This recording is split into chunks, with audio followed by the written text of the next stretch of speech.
need you to go speak in Yakima. I need you to speak at the Small Rural Schools Conference. Now, I didn't think about what that meant. I'm going to say that again. Small Rural Schools Conference. Let that sink in. See if you connect. Who might go to a small rural schools conference? I was just excited. I got invited to go speak at a conference to all these superintendents of small rural schools. It was in Yakima. And I had been to Yakima maybe once before, but not really often. So I didn't really know what I was getting into, but I knew I needed to take my mom. Like my gut said, don't do this by yourself. And so I took my mom with me, and I'm in a suit, and she's in casual clothes because she's not speaking. She's with me. She's hanging out, being mom. Actually, right where the SOC conference was. So those of you who were at SEC, that's exactly where we were many years ago. Anyway, so my mom is with me. I'm all proud of myself. It's my first event as assistant state superintendent. I'm all proud. And I walk in, and my mom's right next to me, and this white lady comes towards us, and she has a suit on, and you can tell she's in charge. Like, she walks like she's in charge. And she walks right up to my mother, and she says, "Oh, you must be Erin Jones."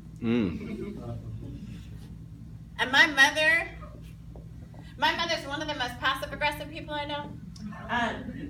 She doesn't usually show that she's angry, so I knew she was angry, but the other lady probably didn't know that my mom's about to knock her out. And I just could feel my mother losing her mind over here. And my mom, it was all she could to not knock this woman out. And she turned to her and she said, "No, my daughter is the assistant state superintendent. Right. Erin, give me your keys." All in one sentence. I gave my mom my keys. She took off. I went in and gave my speech to all these old white bald men.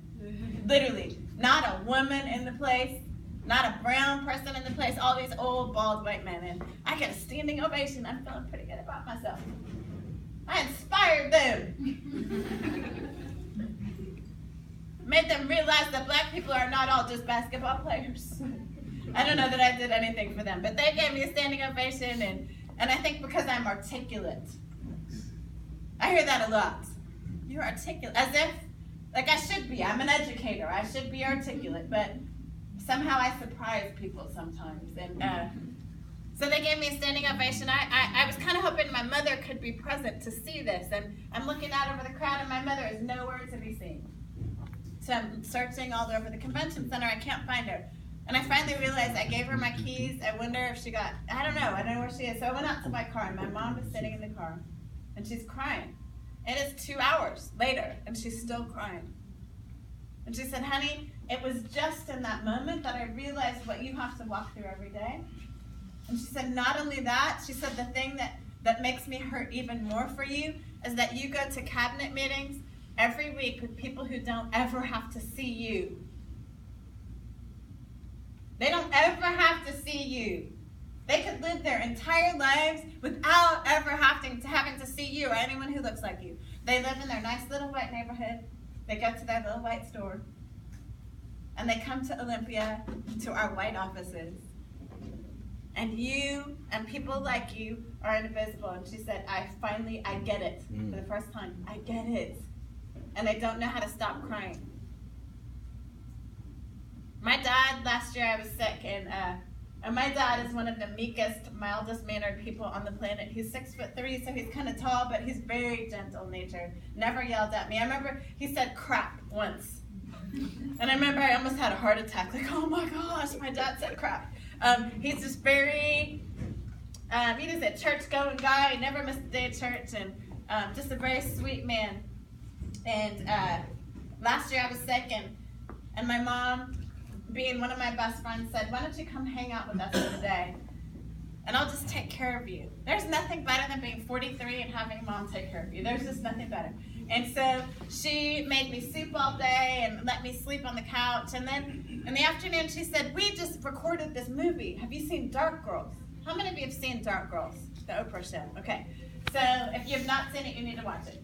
And she had recorded it, and she loves watching movies about black people now because she wants to understand what I'm going through every day. And so she said, "Oh, I just recorded it. I think we need to watch it together."